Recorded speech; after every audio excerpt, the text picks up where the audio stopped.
is here. Please go ahead, Dr. Gilanji. Okay. So, namaskar everyone. And once again, a very warm welcome to all of you.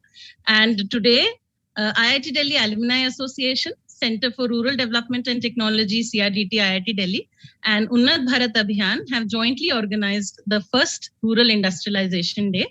And today we are having a panel discussion on rural technologies for Atma Nirbhar Bharat. For the first time, the Planning Commission used the term rural industries when it recommended a rural industries project program in the year 1962. And in 1988, the Planning Commission defined rural industries in the following lines. The term rural industries connotes such type of industries as khadi, village industries, handloom, handicrafts, sericulture, coir and tiny and service industries located in the rural areas. Rural industrialization therefore includes economic activities outside agriculture carried out in the villages, varying in sizes from households to small factories.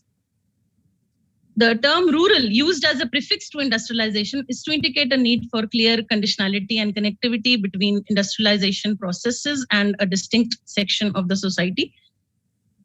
So, in effect, time has come for us to think of rural industrialization as an endeavor requiring innovation distinct from state-sponsored small-scale industrialization to serve both rural and semi-rural areas. And today's event, we are celebrating the first Rural Industrialization Day, and we are dedicating this in the memory of late Professor Rajendra Prasad, IIT Delhi Alum. He was B.Tech 1971 batch, M.Tech 1973, and PhD 1979 from IIT Delhi. He served IIT Delhi for the longest period of time, almost 55 years from 1966 to 2021. And I salute you, Professor Prasad, and I am sure that we will be having this day in his memory each year. So once again, welcome. And now I would like to invite our President, IIT Delhi Alumni Association, Mr. Kalpen Shukla, for the introductory address.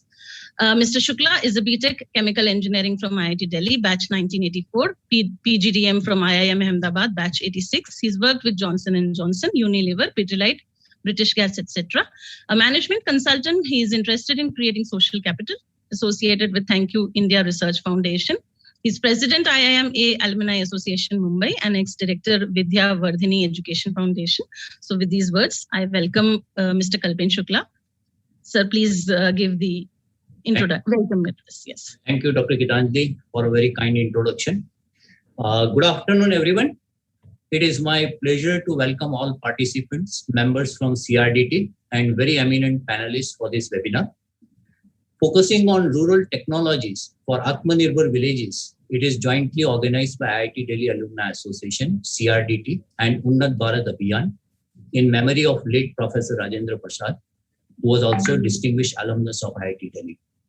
We are privileged to have on panel Padma Bhushan, Dr. Vijay Bhatkar, who led the team that indigenously developed the first supercomputer Param, Chancellor of Nalanda University, and distinguished alumni awardee of IIT Delhi. Shri Dalmia, an industrialist who is engaged very closely with various social activities in Brava region of Rajasthan and distinguished alumnus awardee of IIT Delhi.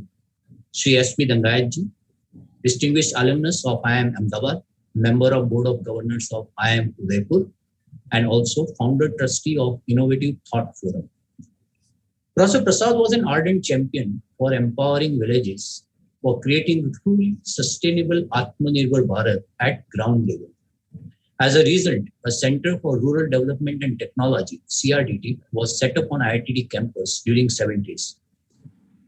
Mahatma Gandhi had rightly observed that real India lived in the villages, with close to 600,000 villages and nearly half the population residing in there. One cannot ignore the needs and aspirations of this large section of the society. Urbanization and conventional industrial development catering to the needs of urban population is inadequate to ensure that rural areas also enjoy the benefits of economic progress and resulting wealth creation. The Gandhian plan of rural reconstruction emphasized three dimensions: socio-economic development of localized need, village-level participation for self-development and self-reliance, and rural industrialization. Recently, I noticed interesting cases in the areas of rural empowerment through innovative application of knowledge and information. Last year, in a very pleasantly surprising cultural exchange, black rice grown in Chandoli, a small district in eastern Uttar Pradesh, and also known as rice ball of Purvanchal, found itself on the dining tables of Oman and Qatar in Middle East. The district administration, under Aspirational Districts program, decided to diversify the agricultural produce by encouraging farmers to grow fertilizer-free organic black rice. The experiment was remarkably successful, with Chandoli adding to its global market of black rice, exporting to countries like Australia and even New Zealand. This Aspirational Districts program focused on 112 of India's most developmentally challenged districts, primarily and predominantly rural areas. They work across sectors. The program is spearheaded by Prime Minister himself and steered by Niti Aayog in coordination with state governments. Even UNDP marks the Aspirational Districts program as a model replicable not just within India, but also on a global scale. A very quick another example was from Uttar Pradesh again. IAS officer Shri carried out projects on water conservation with public participation to convert rural and downtrodden villages of UP into model villages. A project conceptualized by a retired CGM of NABARD.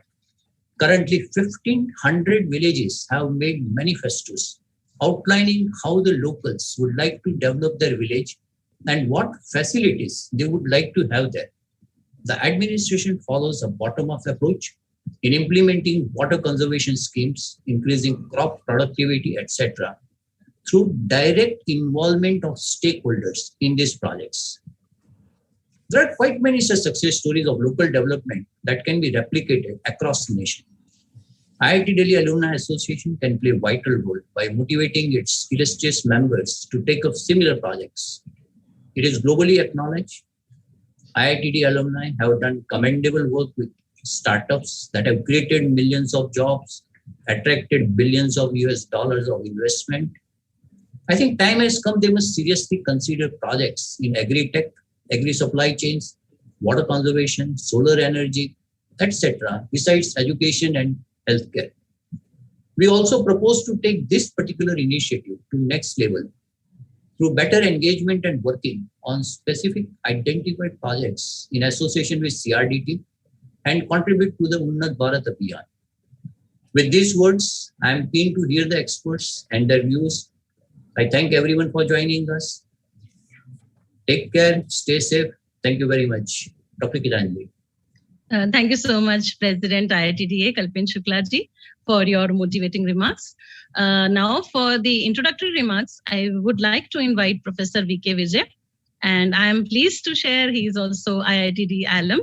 And right now, he's IITDAA Chair Professor with the Center for Rural Development and Technology, IIT Delhi.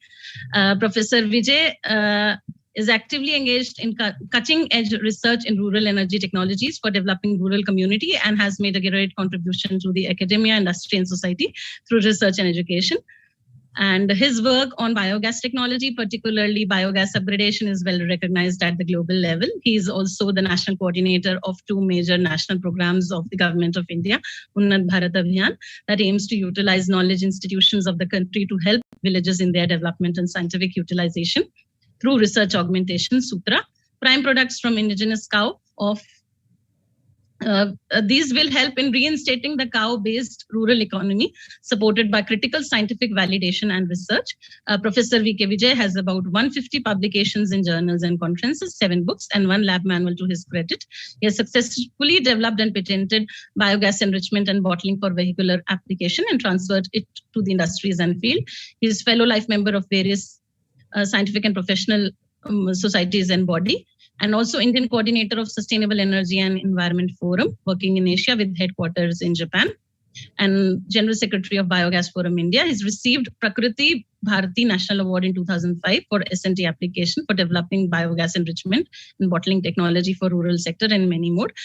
He has also headed the Center for Rural Development and Technology, IIT Delhi, from 2015 to 2019. With these words, I would like to invite Professor Vijay. And thank you so much, Professor Vijay, for taking this initiative, sir. We are very pleased to welcome you. So for your introductory remarks, sir. Thank you, Gitanjali. And first of all, I would like to thank IIT Delhi Alumni Association for organizing this wonderful work and event by giving tribute to Professor Rajendra Prasad, who was the instrumental in setting up of Center for Rural Development and Technology in IIT Delhi, as well as Unnat Bharat Abhiyan program. He was the key pillar of founding pillar of this program also. Along with all the programs which you have highlighted, that how we can have cow-based economy in rural areas and CRDTs and other things. So we are proud to have Professor Vijay Bhatkar ji today with us. He is also the National Steering Committee Chairman of Unnat Bharat Abhiyan. Then Dalmia ji, जिन्होंने अपना काम करके दिखाया है कि किस तरह से पानी की कमी वाले क्षेत्रों में भी आप पानी की उपलब्धता कर सकते हैं, एग्रीकल्चर कैसे बढ़ाया जा सकता है। इंडस्ट्रियलिस्ट हैं, फिर भी वो लोगों के साथ काम करते हैं। डंगायत जी को मैं बहुत पहले से जानता हूँ, क्योंकि करीब 20 साल से तो बायोगैस में प्रमोट कर रहे थे। सिंटेक्स को उन्होंने मोल्ड किया कि किस तरह से वो बायोगैस प्लांट बनाएं और आम छोटे छोटे बायोगैस प्लांट लोगों तक पहुंचाएं। साथ में कल्पेन जी जो IIT दिल्ली एलुमनाई एसोसिएशन के प्रेसिडेंट हैं, बंसल जी जो सेक्रेटरी हैं, गीतांजलि जो ट्रेजरर है, और सभी IIT दिल्ली एग्जीक्यूटिव कमेटी के मेंबर्स जो इस दिशा में सोच रहे हैं कि कैसे इंडिया को अगर आत्मनिर्भर बनना है तो गांव के रास्तों से ही निकलता है। गांधी जी ने सच कहा था कि आजादी से पहले उन्होंने कहा था कि जब तक हमारे गांव आत्मनिर्भर नहीं बनेंगे, सेल्फ लैंड नहीं होंगे, तो फिर आजादी बेमानी है। और हमें लग रहा है कि आजादी उनकी जो दिशा थी देश को सोचने की, बनाने की, उसको हम तभी पूरा कर सकते हैं जब हमारे गांव इस लायक बन जाएं कि चाहे शहर में रहो चाहे गांव में रहो, गांव में भी वो सारी चीजें उपलब्ध हों जो शहर में होती हैं, गांव में भी वो रोजगार उपलब्ध हो जो शहर में उपलब्ध होता है, गांव में भी आमदनी लोगों की वही हो जो शहर में होती है। तो इस दिशा में अभी जो हमारे प्रधानमंत्री जी, उनकी सोच भी है कि किस तरह से हम आत्मनिर्भर बने। और आत्मनिर्भर बनने के लिए हमें हर लेवल पे आत्मनिर्भर बनना पड़ेगा, चाहे वो गांव हो, चाहे वो कस्बे हों, चाहे वो शहर हो, चाहे वो प्रदेश हो, चाहे वो देश हो। और उसके लिए टेक्नोलॉजी बहुत इंपॉर्टेंट है, चाहे वो खेती से रिलेटेड हो, जैसे अभी कल्पना जी बता रहे थे, वो चाहे वो आर्टिजन्स जो कारीगर है, हमारे मजदूर हैं, कारीगर हैं, जो खेती है, जो फूड प्रोसेसिंग है, जो सभी सेक्टर हैं, चाहे वो टेक्सटाइल हो, चाहे कारीगरी के विभिन्न विधाएं हैं। और आपको पता होगा कि कल 250 साल पहले पूरे दुनिया की जो ग्लोबल इकोनॉमी थी उसका 1/3 भारत से होता था, और इसीलिए भारत सोने की चिड़िया कहलाता था। और वो खाली एग्रीकल्चर बेस्ड कंट्री नहीं था, वो हम कारीगरी और प्रोडक्ट बेस्ड कंट्री थे, व्यापार बेस्ड कंट्री थे। इसीलिए यूरोपियन सारे भारत से व्यापार करना चाहते थे, भारत में आए और उन्होंने अपना आदि राज्य स्थापित किया। वो अलग विषय है, परंतु वापस समय आ गया है कि वापस देश उस लेवल पे आ जाए, क्योंकि हमारी सबसे बड़ी जो स्ट्रेंथ है वो है हमारी रोजगारी। और इस रोजगारी नहीं, हमारे युवा। आप देखिए कि किसी भी देश में इतने युवा नहीं हैं जितने कि भारत में है, और इतने सारे 130 करोड़ की हमारी पॉपुलेशन है, और इतने रोजगार हैं। अगले 50 साल तक हमारे यहाँ पे सबसे ज्यादा वर्क फोर्स रहने वाली है। अगर उन सबको रोजगार मिल जाएगा, उन सबको काम मिल जाएगा, और हम प्रोडक्शन सिस्टम बना देंगे, तो निश्चित रूप से हमारा देश दुनिया का नंबर 1 इकोनॉमिक कंट्री बन सकता है। IITs का इसमें बहुत इंपॉर्टेंट रोल है। हमारे जो भी इंजीनियरिंग कॉलेजेज हैं, यूनिवर्सिटीज हैं, जो नॉलेज इंस्टीट्यूशंस हैं, उनका भी बहुत इंपॉर्टेंट रोल है। इसीलिए भारत सरकार ने उन्नत भारत अभियान की शुरुआत की कि किस तरह से हम हर इंस्टीट्यूट को गाँवों के साथ कनेक्ट करें, ताकि पढ़ाई लिखाई के साथ साथ उनको वो टेक्निकल स्किल आए जो चैलेंजेस लाइफ में जो होते हैं उनको वो सीख पाए पढ़ाई के दौरान। और आप मुझे बड़ी बताते हुए खुशी है कि जब हमारे प्रोग्राम शुरू हुआ था तो खाली IIT दिल्ली ने अकेला एक इंस्टीट्यूट था जो कि भाई उन्नत भारत शुरू करेंगे हमने इसका कंसेप्ट दिया। प्रोफेसर राजेंद्र प्रसाद उसको देने वाले में से एक थे, और भी फैकल्टी मेंबर्स थे जो मैकेनिकल इंजीनियरिंग डिपार्टमेंट, दूसरे डिपार्टमेंट्स थे, वो सब साथ मिलकर इस कंसेप्ट को दिया। और आज लगभग हम 3000 कॉलेजेज में 15,000 गाँव में काम कर रहे हैं। आने वाले 5 साल के लिए भी कल ही मेरे पास ऑर्डर आया है मिनिस्ट्री से कि ये एक्सटेंड हो गया प्रोग्राम, और ये प्रोग्राम अब आगे उम्मीद ये है कि हमारे यहाँ जो 50,000 कॉलेजेज हैं और 7 लाख गांव हैं, तो डॉक्टर भटकर जी का विजन है कि आज़ादी के 100 साल बाद हमारा जो उन्नत भारत अभियान का कार्यक्रम है वो सभी 50,000 कॉलेजेज में सभी 7 लाख गांव तक पहुंचे। मतलब कोई भी गांव बिना किसी कॉलेज के साथ कनेक्ट हुए बिना नहीं रहे। मतलब जब कोई भी कॉलेज किसी अपने आसपास के गांव को गोद में लेगा, उसके साथ मिलकर काम करेगा, तो उसमें पढ़ने वाले स्टूडेंट्स हैं, उसमें पढ़ाने वाले जो प्रोफेसर्स हैं, फैकल्टी मेंबर्स हैं, वो गांव वालों के साथ मिलकर जब काम करेंगे तो गांव की दिशा वो पलट सकते हैं। इसलिए हमारे उन्नत भारत अभियान की जो टैगलाइन है वो है शिक्षित भारत, सक्षम भारत, स्वस्थ भारत, संपन्न भारत और आत्मनिर्भर भारत। और जो इसका विजन स्टेटमेंट है कि Unnat Bharat is inspired by the vision of transformational change in rural development processes by leveraging knowledge institutions to help build the architecture of an inclusive India. तो हम इंक्लूसिव इंडिया की बात करते हैं, गांधी जी का जो सपना था उसकी बात करते हैं। और इसमें this is an effort to bring paradigm shift in our education and research programs of higher education institutions in the country by involving faculty and students of these institutions in addressing real challenges in our rural society or society। और हम खाली rural तक ही concentrate नहीं करते, चाहे शहर में भी, चाहे स्लम्स हैं, जो नीचा तबका है, जो आमदनी कम है, वो बहुत बड़ा तबका है, और सभी जो सोसाइटी का पार्ट है वो इंक्लूसिव डेवलपमेंट हो उसका। ऐसा नहीं हो कि अमीर हो रहा है और गरीब हो रहा है। तो इस जो फेलसी है इसको हमको चेंज करना है, और उसमें उन्नत भारत अभियान का एक बड़ा रोल हो सकता है। और ये ऐसा करता है कि हम हर कॉलेज को रिक्वेस्ट करते हैं कि वो अपने आसपास के 5 गांवों को गोद में ले और उनके डेवलपमेंट के लिए काम करे, उनके स्टूडेंट्स को, उनके फैकल्टी मेंबर्स को उसमें सहयोग लेते हैं। जब स्टूडेंट गांव में जाते हैं तो जो गांव वालों की जो विधा है, जो कारीगरों में जो स्किल है, किसानों में जो नॉलेज है खेती कैसे होती है, पढ़ने से तो वो नहीं आती है, वो काम करने से आती है। और वो उनके जो ट्रेडिशनल विजडम है वो हमारे स्टूडेंट आत्मसात करते हैं, और जो मॉडर्न नॉलेज है वो हमारे स्टूडेंट्स गांव वालों के साथ शेयर करते हैं। तो इस संगम के रूप में उन्नत भारत अभियान एक बहुत बड़ी कड़ी के रूप में उभर रहा है, और बहुत बड़ा हम इसमें सहयोग कर सकते हैं पूरे देश में कि किस तरह देश को आत्मनिर्भर बनाया जा सके। आज हमारे 3 बड़े पैनलिस्ट हैं, उनका अपना जीवन का अनुभव है, अपना यथार्थ का अनुभव है कि किस तरह से गांव के माध्यम से इस देश को वापस आत्मनिर्भर बनाया जा सकता है, सोने की चिड़िया जो देश कहलाता था वो बनाया जा सकता है। मुझे आशा है कि ये सही मायने में हम राजेंद्र प्रसाद जी को ट्रिब्यूट दे पाएंगे कि इस आज जो एलुमनाई एसोसिएशन ये कार्य कर रही है, ये बड़ी तेज गति से आगे बढ़े। उन्नत भारत और CRDT उसके साथ हैं। मुझे बताते हुए ये भी बड़ी खुशी हो रही है कि अभी पिछले कुछ दिनों से हम लोगों ने सारे IIT में centre for rural development and technologies है, चाहे IIT बॉम्बे हो, चाहे IIT खड़गपुर हो, चाहे IIT गुवाहाटी हो, चाहे IISc बेंगलोर हो, IIT इंदौर हो, IIT जोधपुर हो, उन सबसे मेरी बात हुई है। आज वो इस कार्यक्रम में भी शामिल हुए हैं, और सब मिलके देखिए अभी IIT सब हर डिपार्टमेंट, हर फैकल्टी अपने हिसाब से काम करता है, वो किसी के साथ काम नहीं करना चाहता, पर हमको मिलके काम करने की आवश्यकता है। अब सारे IIT के सेंटर फॉर रूरल डेवलपमेंट ने डिसाइड किया कि हम मिलकर कोलैबोरेटिव काम करेंगे, ज्वाइंट PhD करवाएंगे, ज्वाइंट कोलैबोरेशन में पॉलिसी बनाएंगे, ज्वाइंट कोलैबोरेटिव टेक्नोलॉजी डेवलप करेंगे। तो निश्चित रूप से मुझे उम्मीद है कि आने वाले टाइम में IITs का कंट्रीब्यूशन गाँव के विकास के लिए बहुत अच्छा हो जाएगा। इसी आशा के साथ मैं अपना काम वाणी को विराम देता हूँ, और आज हमको बड़ा अच्छा मार्गदर्शन मिलेगा इस उम्मीद के साथ। बहुत बहुत धन्यवाद। बहुत बहुत धन्यवाद आपका प्रोफेसर VK विजय। आपका बहुत बहुत बड़ा योगदान हो रहा है सर उन्नत भारत अभियान के माध्यम से। इतने 50,000 कॉलेज, 7 लाख विलेजेस और उसके अलावा ढेर सारे बच्चे, तो बहुत बहुत सार्थक आपका योगदान रहेगा सर। और आपके मार्गदर्शन में हम भी एलुमनाई एसोसिएशन भी आपके साथ जुड़कर बहुत अच्छा काम हम आपके साथ जरूर करेंगे सर. बहुत बहुत धन्यवाद आपको. Now I would like to invite Professor Anushree Malik, Head Central for Rural Development and Technology, IIT Delhi.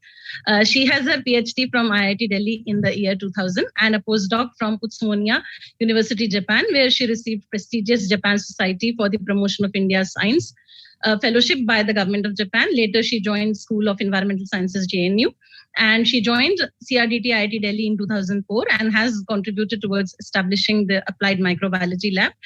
During her research career, she has published more than 80 international journal papers, 13 book chapters, and 17 Hindi research articles. She has completed several research projects by various funding agencies, DST, ICMR, MOEF, MNRE, and ICAR. She received KVIC Golden Jubilee Award for Innovation in Rural Industrialization, awarded by KVIC, and Young Coal Scientist Award by Central Fuel Research Institute, India. So welcome again, Professor Anushree. Please, ma'am, give your address for today. Thank you, Dr. Geetanjali. Padma Bhushan Professor Vijay Bhatkar, Chancellor, Nalanda University, Shri R.H. Dalmia, Shri S.B. Dangayach, Mr. Kalpen, Shukla, Dr. Geetanjali Kaushik, Professor V.K. Vijay, Mr. Rakesh Bansal, and all other members of the Executive Committee of the IIT Delhi Alumni Association and all the guests present in this event. It's a great pleasure to share a few words on this occasion, which is called the first Rural Industrialization Day.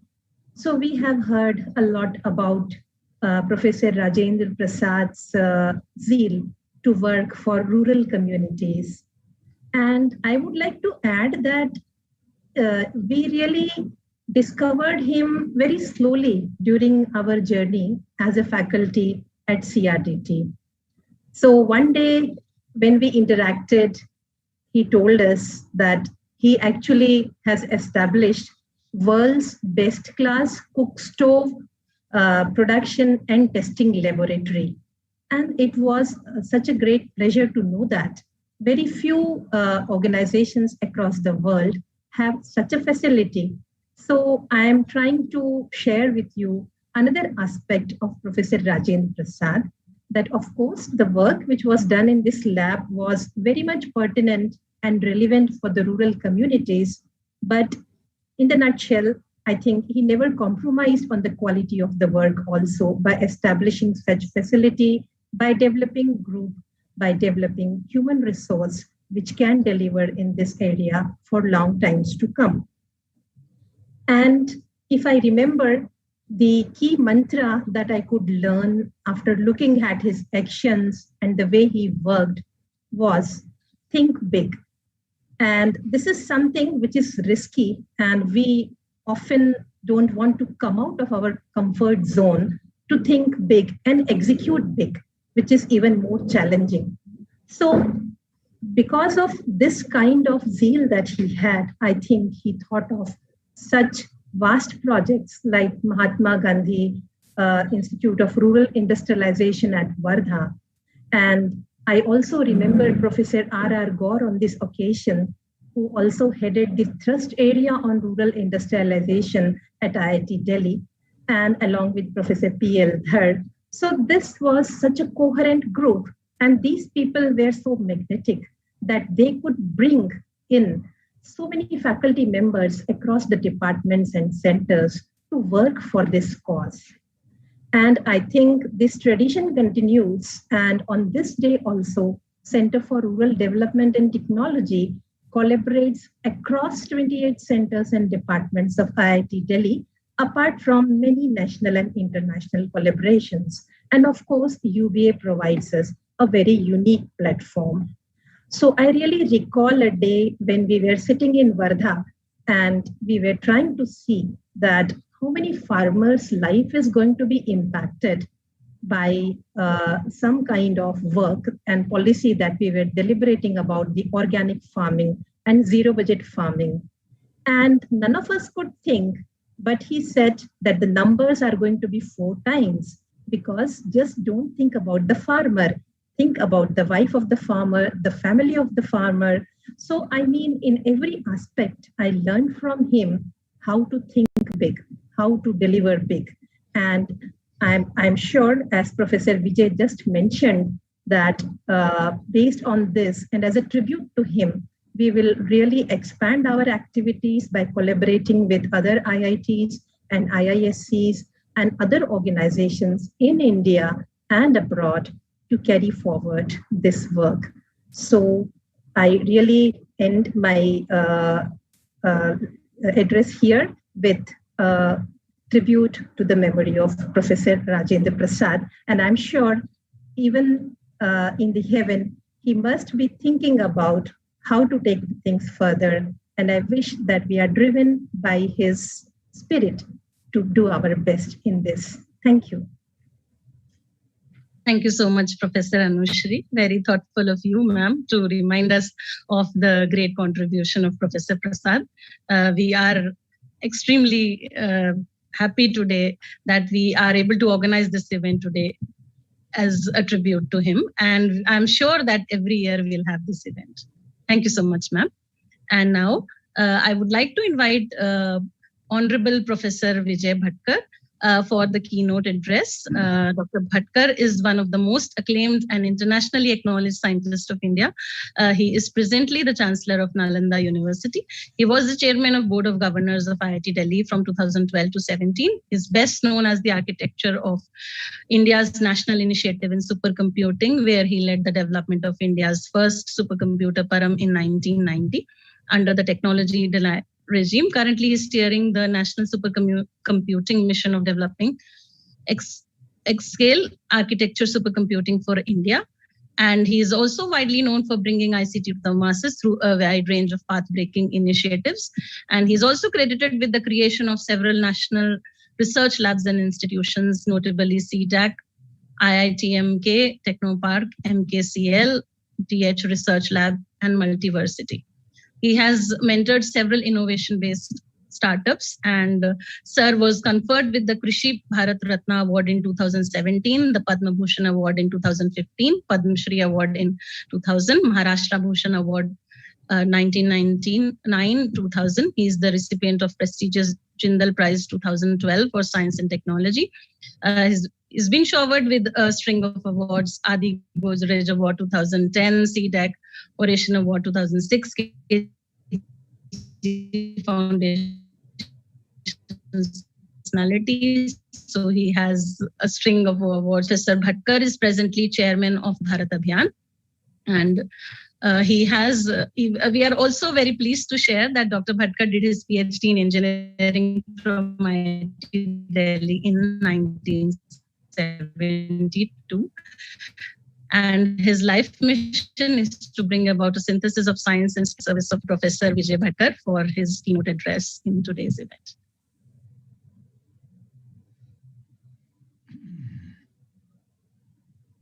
Thank you. Can I start now? Can I be heard? Sir, please go ahead. Please Sir. go Yes, sir. Please, you're audible. Yes, please continue, sir. Now the voice was breaking somewhere, and now is it okay? Professor Vijay, is it okay?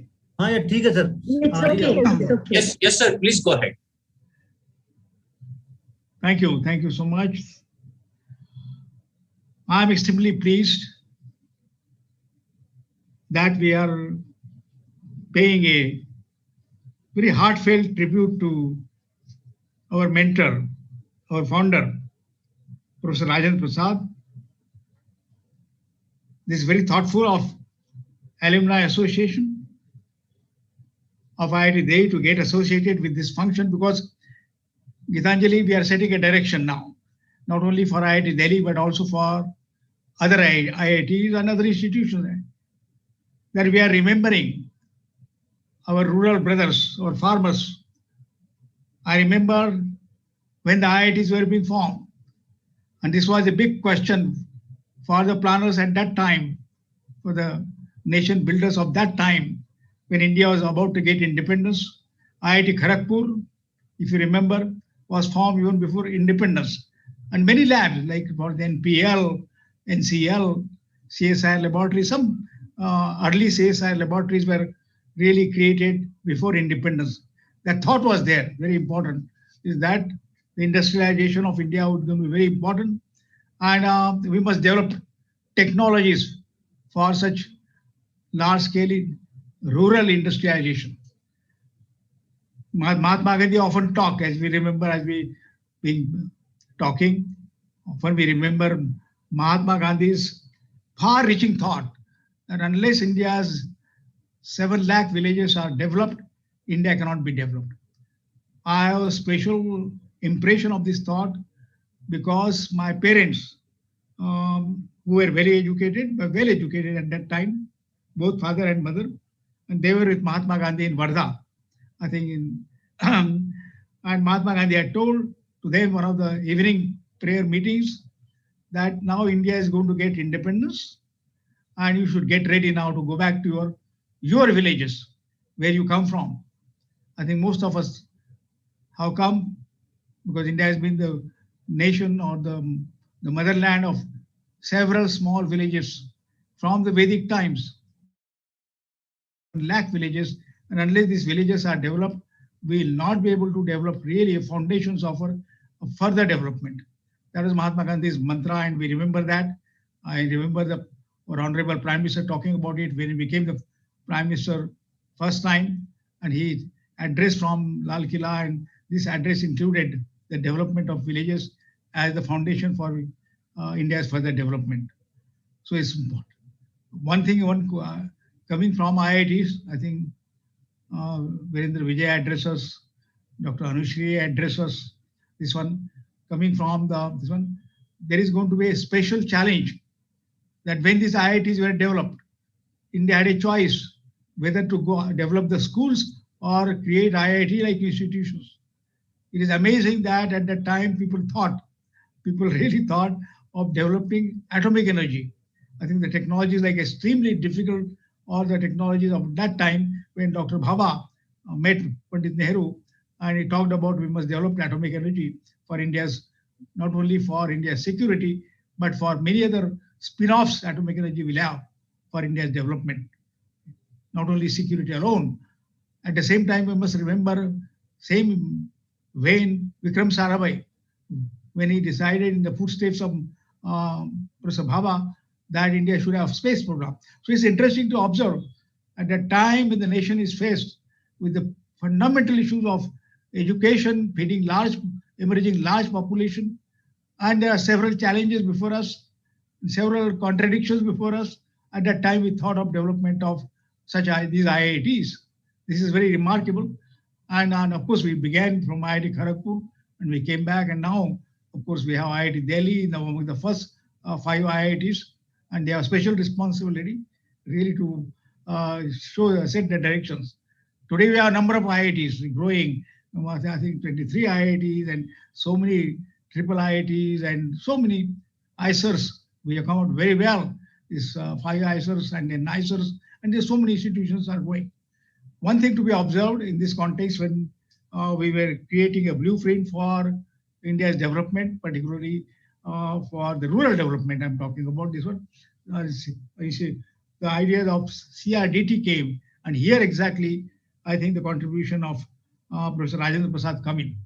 At that time, when we have most valued graduates, when you come out of IITs, I think there were things people have paid rich tribute to the graduates of IITs. They made a mark all over the world, wherever they went, particularly in the US and wherever they went. I think people suddenly always remember the IITs of this one. Once I remember often talked about, people said that I can get my child admitted to MIT, but not to IITs. I think it's very difficult to get admission to these institutes. What role IIT graduates have created all over the world is also documented, particularly including the new startups, the technology-based, innovation-based startups that they are creating all over the world, and their intensities are the highest among the world. So this has been the contribution of the IITs.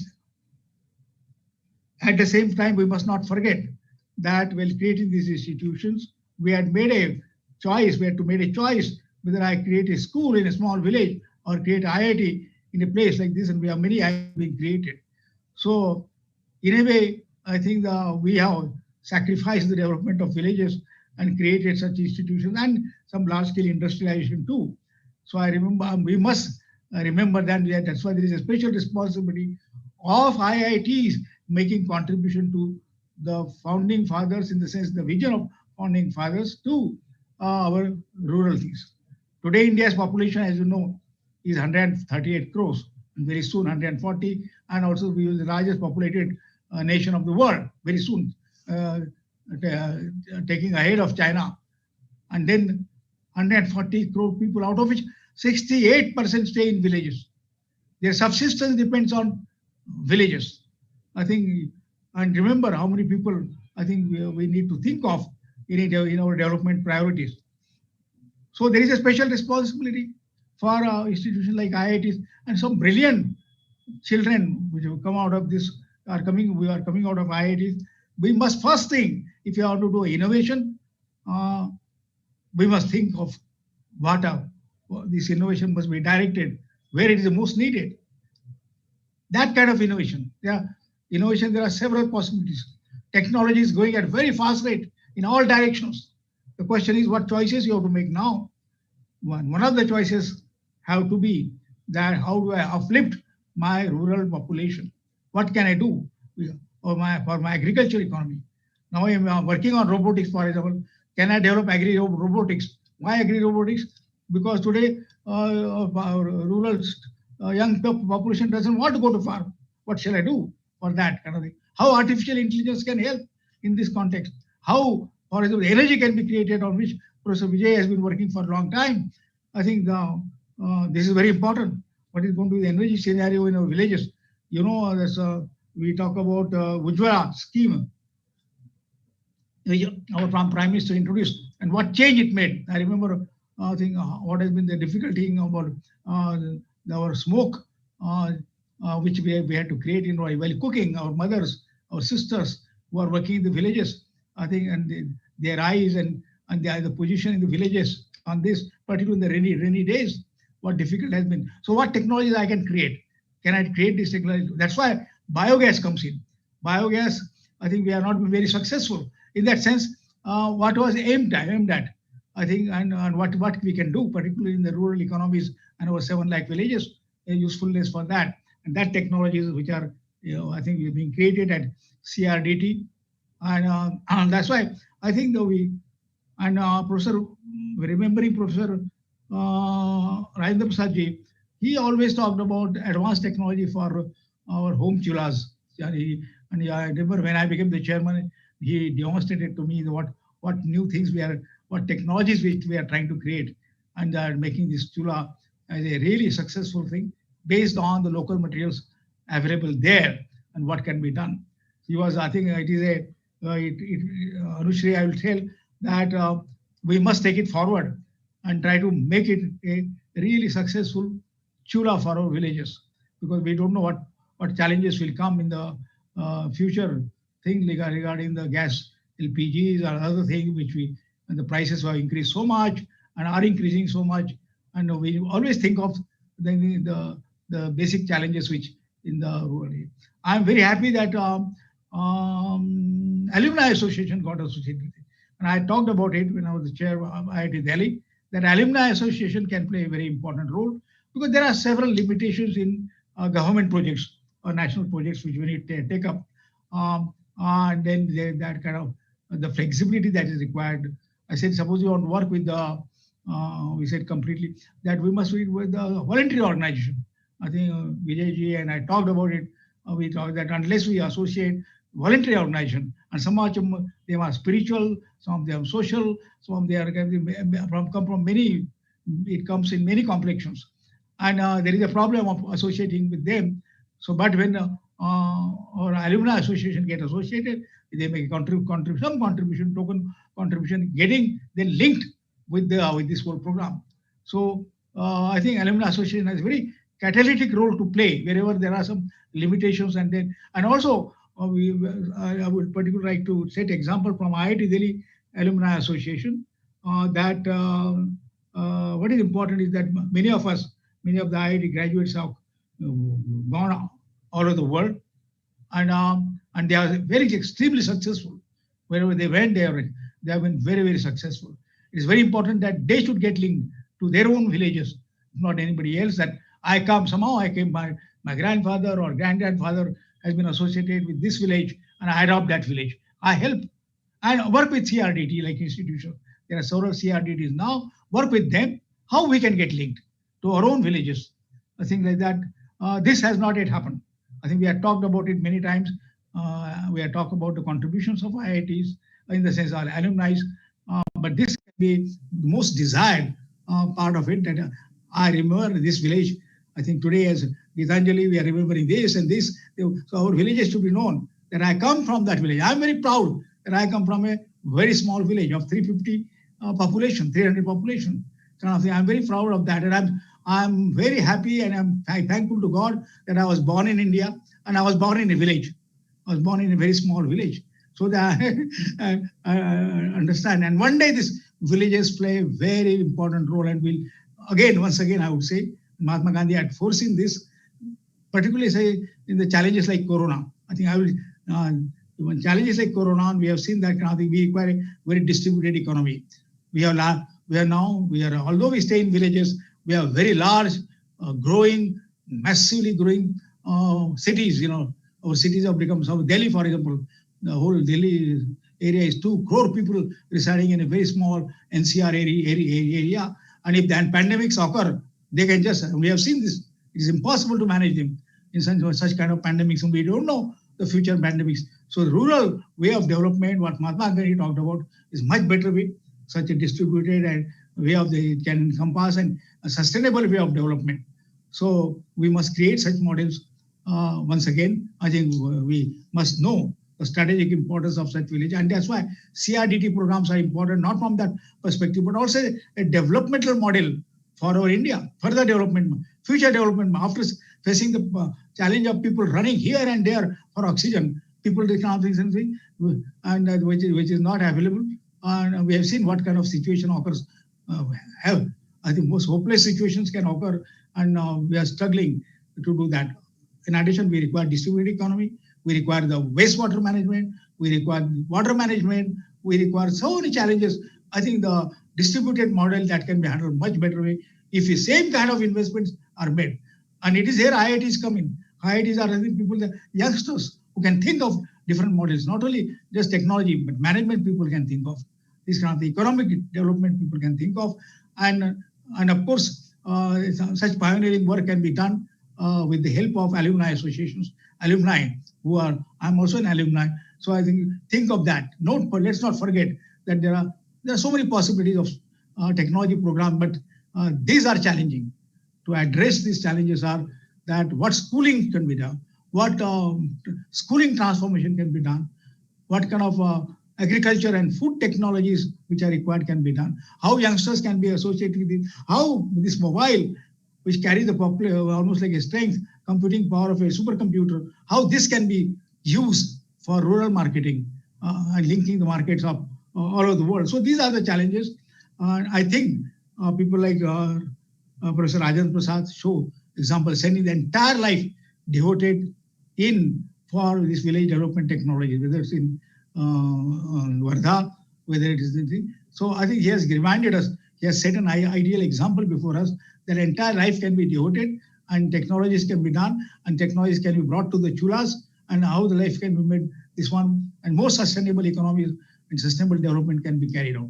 I will end up with this, that Unnat Bharat Abhiyan is an example, is a model, not only example, of India's development. Today, as has been told to you by Professor Vijay also, that we have the largest, one thing, another thing, we began from the beginning of the 20th century.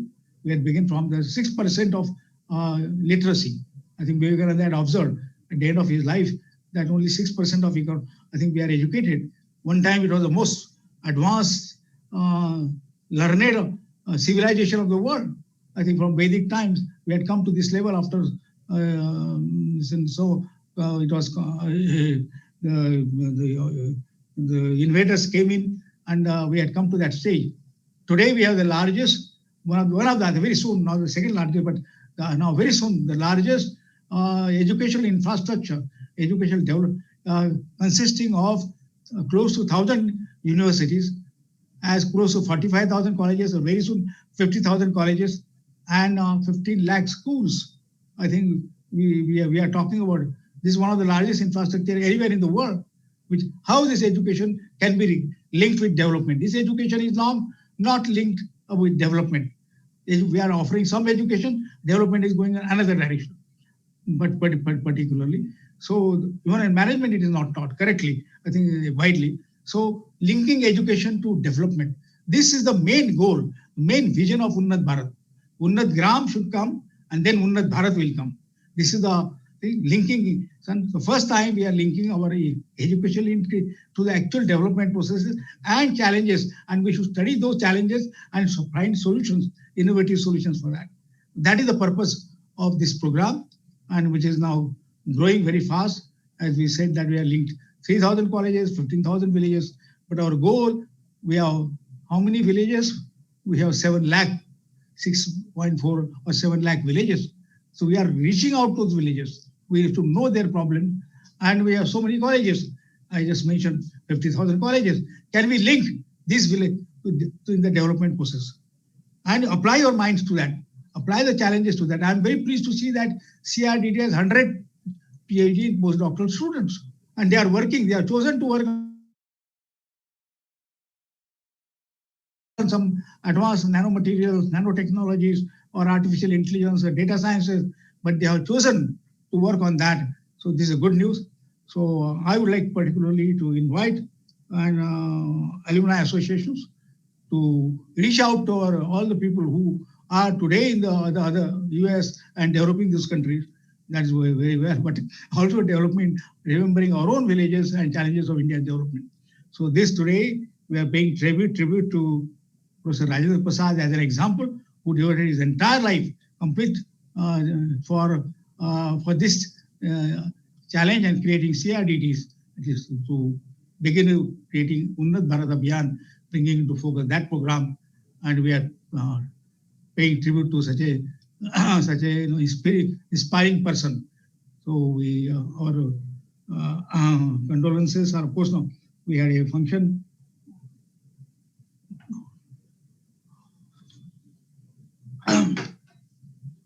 So we remember Prof Rajendra Prasad on this occasion, and then this his life will serve as an inspiration to all the youngsters and all the faculty members particularly, and all the alumni also, that we can devote our time for real challenges which are before us. Thank you very much. Once again, paying tribute to the memory of Professor Rajendra Prasad, I end my talk. Thank you. Thank you so much, Professor Bhatkar. Indeed, honored to have you with us today, sir. And on behalf of the association, sir, I assure you that we will definitely take up such challenges, and we'll try to request our alumni to support them in their own villages. I definitely assure you, sir, of this. Thank you so much, sir. It was an honor to have you with us today. Thank you. Now, I would like to invite Mr. Raghu Hari Dalmia ji. He received a B.Tech degree in mechanical engineering in the year 1972 from IIT Delhi. He hails from one of the most prominent business families of the country and led a number of companies with diversified interests, including cement, industrial ceramics, and mechanical engineering. He has held leadership positions in various Indian business associations and is a trustee of various trusts in IITDAA region of Rajasthan. These trusts promote education, water conservation, and village development activities. Ramkrishna Jayadayal Dalmia Seva Sansthan was established in 2004 at Chirawa in Jhunjhunu district of Rajasthan. RGDSS is currently working with 80,000 people across 55 villages with a vision to bring Khushhali with equity, harmony, and prosperity in the region. And the interventions include drinking water, agriculture, livestock, health, education, sustainable use of natural resources, women empowerment, youth development, and addressing various social issues. And Mr. Dalmia is also involved in the schools run by the family in various parts of the country. He takes interactive sessions with students in various parts of the country on a basic theme of building our great nation through character building, through justice, self-righteousness, and right attitude. He conducts programs with teachers to help them teach the theme to students. Nyay aur Swadharm se Rashtra is the basic theme of these programs. And he was given the award for outstanding contribution to national development by IIT Delhi Alumni Association in 2017 and Bhumiputra Award by A1 TV Rajasthan in year 2018. Sir, we are very pleased that you are with us today, and I request you to please give your address now. Dalmia ji. बहुत बहुत धन्यवाद doctor Geetanjali. Professor Rajendra Prasad ji को नमन करते हुए मैं सबसे पहले तो आईआईटी एलुमनाई एसोसिएशन को बहुत बहुत बधाई देता हूं। इस प्रोग्राम को ऑर्गेनाइज करने के लिए कालपेन जी, राकेश जी, डॉक्टर गीतांजलि और अन्य जो मेंबर यहाँ प्रेजेंट हैं, मेरे फेलो पैनलिस्ट्स डॉक्टर विजय भाटकर का जो व्याख्यान सुन के तो रोंगटे खड़े हो गए हमारे कि आगे उन्नत भारत अभियान के अंदर इतना सुंदर कार्यक्रम आगे होने वाला है। प्रोफेसर विजय और अनुश्री जी की बात सुनकर बहुत अच्छा लगा।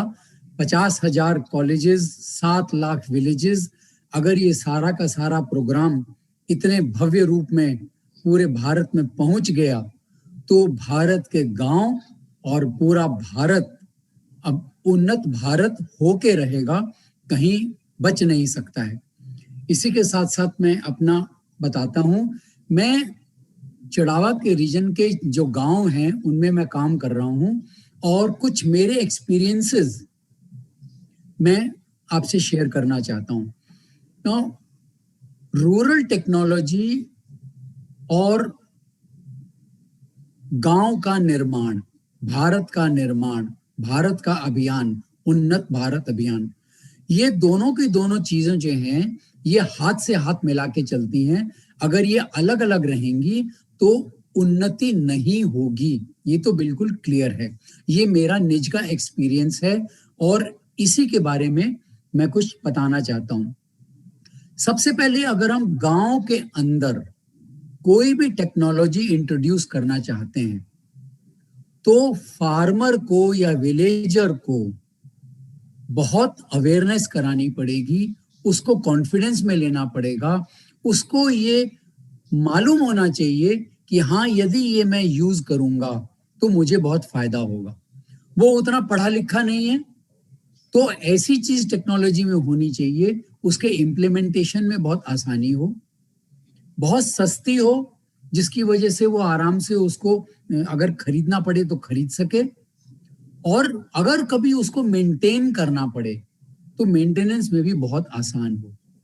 गांव के आदमी को अपने दायरे के अंदर लेके आना बहुत मुश्किल है, क्योंकि उसकी जो एक सोच है वो उसी सोच के अंदर चलता है, अनलेस कि वो कन्विंस हो जाए। और एक बार अगर कन्विंस हो गया उसके बाद वो ऑल आउट बाहर निकल के उसको यूज करने को तैयार हो जाता है।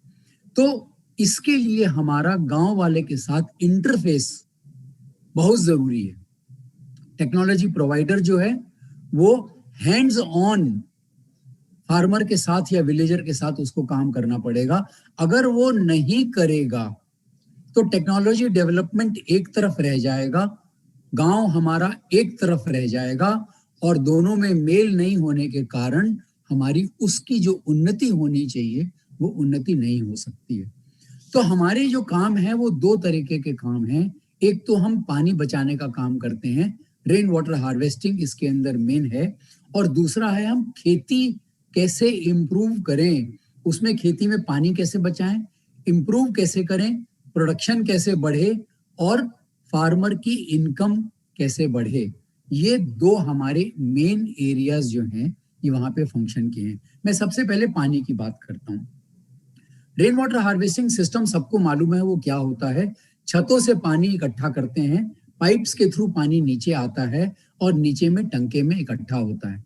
वो जो पानी टंके में इकट्ठा होता है वो परिवार और गांव वाले सारे उसको साल भर कंज्यूम करते हैं जब तक अगली बारिश नहीं आती है। अब इसके अंदर छत से जो पानी आता है उसमें कई दफा गंदगी आ जाती है, तो हम लोगों ने उसमें एक फिल्टर लगाया, पॉपअप फिल्टर लगाया। बहुत सिंपल डिजाइन है उसकी। अगर वो गांव वाला खुद अगर उसको बनाना चाहे तो अपने हाथों से बना सकता है। एक बार उसको दिखा दें, वो डायमेंशंस लेके उसको अपने आप बना सकता है। एक पॉपअप फिल्टर की कॉस्ट 1000 रुपए से भी कम पड़ती है, लेकिन ये पानी की गंदगी को इकट्ठा करके अलग कर देता है। सिंपल चीज, लेकिन किसने डेवलप किया? किसी टेक्नोलॉजी प्रोवाइडर ने डेवलप नहीं किया। हमारे जो काम करने वाले, जो शायद 10वीं तक ही पढ़े होंगे या 12वीं तक पढ़े होंगे, जो गांव-गांव में जाके काम करते हैं, उन लोगों ने गांव वालों के साथ डिस्कस करके और इसको अपने आप डिजाइन कर लिया और डिजाइन करके उस पाइपलाइन में लगा दिया। Simple rural technology, interface with the farmer या विलेजर, और ये डेवलप हो गया, उसके अंदर काम में आ गया। दूसरी चीज, रेन वाटर सेपरेटर। नाउ जो फर्स्ट रेन वाटर सेपरेट करना जरूरी हो जाता है, क्योंकि उसके अंदर जो गंदगी रह जाती है, पत्ते रह जाते हैं, कभी कभी मिट्टी भी आ जाती है, उस पानी को अगर हम सेपरेट ना करें तो वो गंदा पानी टंके में चला जाता है।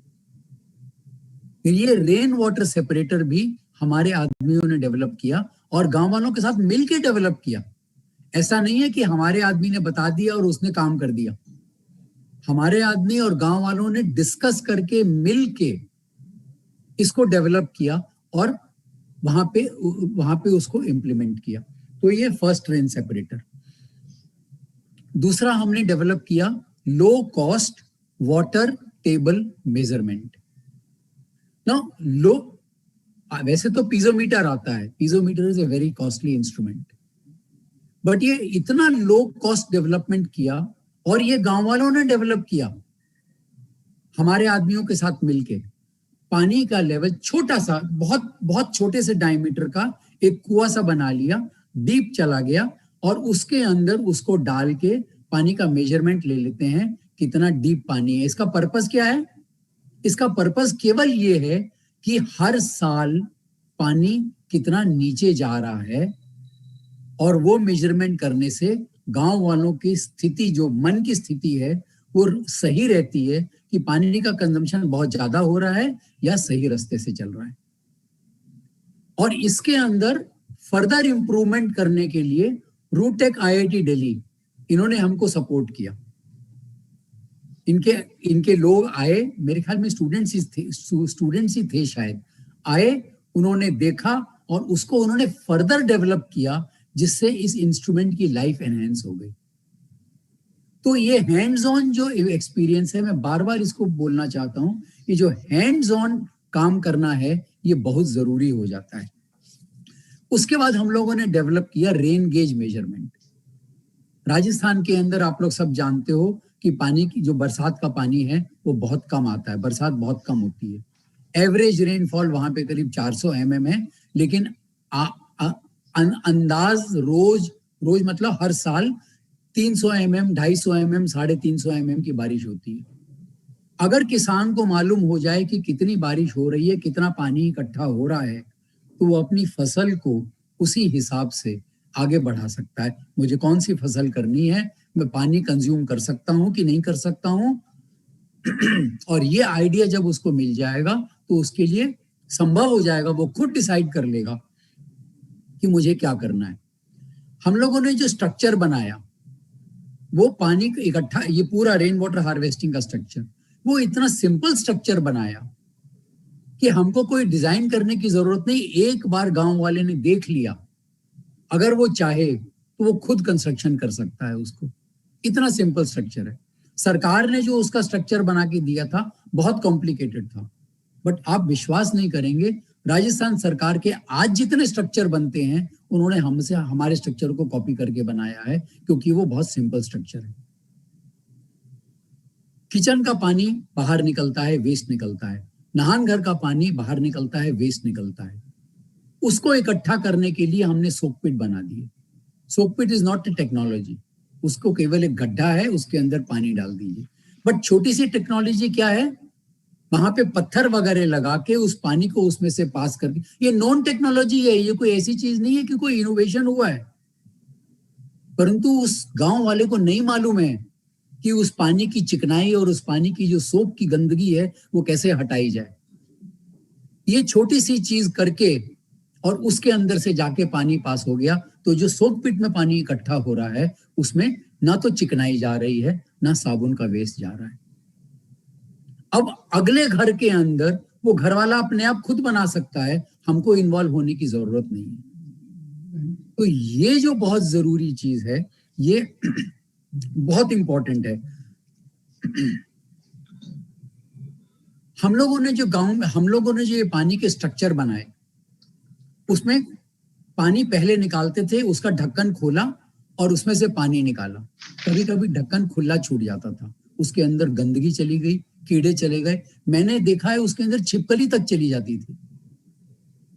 आगे हमने कुछ नहीं किया, गांव वालों ने खुद उसके ऊपर एक हैंडपंप लगा दिया।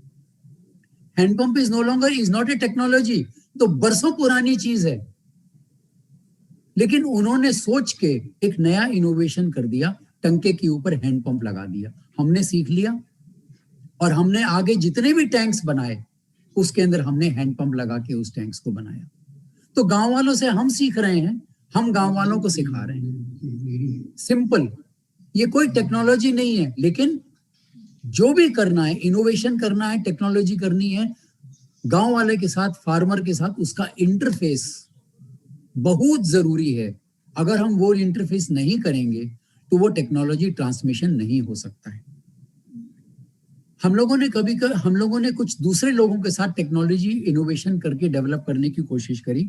जैसे मैंने रूटेक की बात आपको बताई, रूटेक वालों ने बहुत हमारे साथ हमको सपोर्ट किया है, हमारे साथ एक चीज को डेवलप किया है। मैं तो प्रोफेसर विजय को और अनुश्री जी को बोलूंगा कि और हमारे साथ जुड़े और हम अपने गांवों के अंदर हमारे गांव वालों के लिए, फार्मर्स के लिए और क्या नई टेक्नोलॉजी डेवलप कर सकते हैं कि अल्टीमेटली पानी बचे और उनकी इनकम बढ़े। यही दो हमारे मेन मुद्दे हैं, पानी बचना चाहिए और इनकम बढ़नी चाहिए। तो ये अब एक कर्नाटक काउंसिल ऑफ टेक्नोलॉजी है, आपने सब लोगों ने आपने नाम सुना होगा। उन लोगों ने एक बहुत सिंपल टेक्नोलॉजी डेवलप करी, बड़ी बड़ी बिल्डिंग्स के लिए हम उनकी रेन वाटर हार्वेस्टिंग कैसे कर सकते हैं। उन्होंने 3 ड्रम लिए, उनको परफोरेट किया, उन तीनों को जमीन में गाड़ दिया, तीनों को कनेक्शन कर दिया।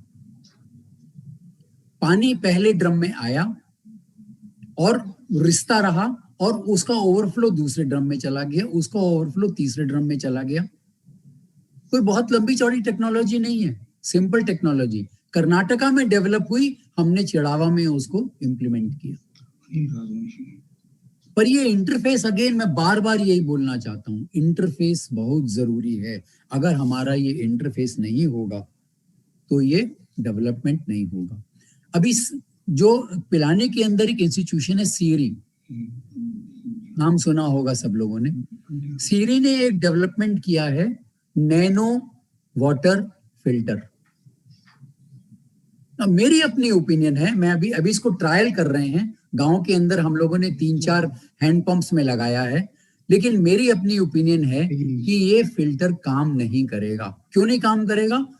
फिल्टर जरूर करेगा, लेकिन जिस दिन ये फिल्टर काम करना बंद कर दिया क्योंकि उसके अंदर गंदगी भर गई, उसको उठा के फेंक दिया जाएगा। गांव वाला नया फिल्टर नहीं खरीदेगा क्योंकि वो फिल्टर खरीदने में बहुत महंगा पड़ेगा उसको। तो ये फिल्टर की टेक्नोलॉजी शायद बड़े शहरों में काम आ जाए, शायद इंडस्ट्रियल स्केल में काम आ जाए, लेकिन गांव के अंदर ये टेक्नोलॉजी काम नहीं आएगी। इसी तरह से एक टेक्नोलॉजी है जो हम लोगों ने यूज करी है, we are the users of that technology. गांव के अंदर एक्विफर मेजरमेंट सारा सिस्टम, क्योंकि गांव वालों को मालूम होना चाहिए गांव वालों की पानी की स्थिति क्या है और कंप्लीट कहां पे पानी है, कहां पे केवल रॉक्स हैं। इसका मेजरमेंट सिस्टम एक हम लोगों ने किया, हर गांव का हमने मेजरमेंट किया और वहां पे बोर्ड लगा दिया, उसकी ड्राइंग बना दी कि आपके पानी की स्थिति क्या है। लेकिन अनफॉर्चुनेटली ये टेक्नोलॉजी इतनी महंगी है कि कोई आउटसाइड एजेंसी ही इसको यूज कर सकता है, गांव वाले इसको यूज नहीं कर सकते। हमने आज लगा दिया, लेकिन अगले 2 साल बाद उस पानी की क्या स्थिति है गांव वालों को नहीं मालूम। तो कोई ना कोई, अगर आज रूटेक या हमारे स्टूडेंट्स, अगर अभी जैसे प्रोफेसर विजय ने बात करी कि स्टूडेंट्स को हम एनकरेज करेंगे कि वो गांव में जाएं, अगर ये स्टूडेंट्स को ऐसी टेक्नोलॉजी डेवलप कर लें कि एक्विफर मैनेजमेंट बहुत सिंपल तरीके से हो जाए, बहुत बड़ा एडवांटेज हो जाएगा गांव के अंदर, जिन गांवों में पानी की कमी है। अब मैं आपको कुछ एग्रीकल्चर के बारे में बताता हूं। हमारे चिड़ावा शहर के थोड़ी सी दूर में एक जगह है झुंझुनू, आप लोगों ने कईयों ने नाम सुना होगा। झुंझुनू में एक है कृषि विज्ञान केंद्र। ये कृषि विज्ञान केंद्र झुंझुनू में केवल नहीं है, बहुत जगह भारत के अंदर है। उन लोगों ने कृषि के अंदर इतने अच्छे डेवलपमेंट्स किए हैं, इतने अच्छे डेवलपमेंट्स किए हैं, अच्छे बीज डेवलप किए हैं, किस तरीके से पानी कम कर सकते हैं वो उन्होंने डेवलप किया है, किस तरह से फसल की प्रोडक्शन बढ़ाई जा सकती है वो उन्होंने डेवलप किया है। पर वो वहीं रह गया, वो किसान तक पहुंचा ही नहीं। उसके बाद हम लोगों ने उनको खींच के किसान तक हम लोगों को लेके आए और वहां पे इंटरफेस करा के किसानों को कन्विंस कराना। किसान क्यों कन्विंस होएगा? आज किसान अपनी फसल उगाता है, किसान सब छोटे छोटे हैं वहां पे, किसी के पास 10 बीघा, किसी के पास 20 बीघा जमीन है। अगर वो बोलेगा जी मैं आपकी चीज को यूज कर लूं और कल को फसल फेल हो गई तो मैं तो गया, मैं तो भूखा मरूंगा। तो किसान को कैसे कन्विंस कराना और उसके बाद उसको यूज कराना और उसके बाद उसको कॉन्फिडेंस दिलाना कि हाँ तुम कर सकते हो इस काम को और तुम बढ़ाओ, ये काम हम लोगों ने किया। और एक बार जब किसान कन्विंस हो गया तो आप विश्वास नहीं करेंगे, हमने शुरू में 25 किसानों के साथ काम किया, आज हम 5000 किसानों के साथ काम कर रहे हैं। हमारा इच्छा है कि हम 10,000 किसानों के साथ काम करें। उसके उस 5000 के अंदर भी हमने 2500 किसान का हैंड होल्ड किया और बाकी 2500 किसान अपने आप जुड़ गए। उन्होंने देखा कि जब ये किसान कर सकता है तो मैं क्यों नहीं कर सकता, वो अपने आप जुड़ गए।